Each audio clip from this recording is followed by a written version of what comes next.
Hi everyone, retired nurse Kelly K. Kelly Kentworth every cent here.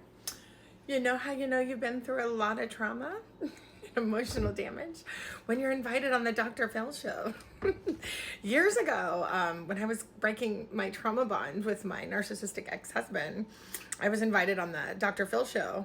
I had a friend, she's like, wow, your story is just incredible. I guess she wrote them and we were having lunch together and they actually wrote me back and I was invited. I politely declined and just chose counseling for my sons and I, and we got into therapy instead. I just wasn't healed enough at the time. I didn't want to, put all my business out there. But now, years later, I'm healed. I'm ready to tell my story and speak my truth and save a child in my retirement. It's a big slap in the face when you work caring for your most vulnerable populations as an abuse advocate, and then have to spend your nurse retirement seeing the very people that you cared for be abused right in front of your face and get abused personally by these, sadistic child abusers. When I'm trying to save my nephew, she's abusing him right in front of my face, enabling the abuse of the foster parents, sneaking her out the door when I'm witnessing welts all over his neck. It's disturbing. It's just downright disturbing. And the courts just enable it. The police enable it. I'm just in awe. I'm mind blown. But just how the corruption, the negligence, the dishonesty, the manipulations, the deceptive is just, it's evil. It's downright evil. They're just abusing kids, enabling abuse to kids, and profiting from the abuse of kids. They don't understand the assignment. They're supposed to protect kids. Yeah. There's more abuse in Ohio CPS foster care than what I've ever witnessed in my life. I'm an abuse advocate, so I'm not even allowed in the building now.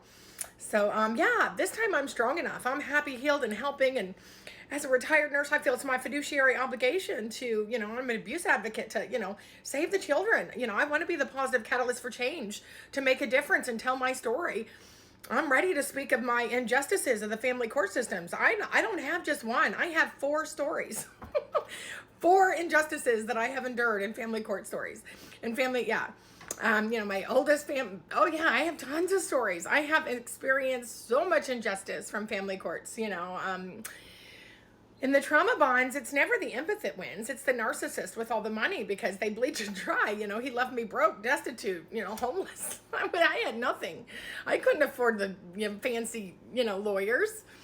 Yeah, he left me penniless. Just like the millionaire father, my oldest son, I didn't even go after him for child support until my son was almost 2. And that's because my ex-husband was kind of told me I should go after him. That was his responsibility. And then, the guy's worth over $50 million and I get $500 a month from the time my son's 2 till he's 18. So, he didn't even so much as get a card, a Christmas present, nothing from his dad ever. He never acknowledged him.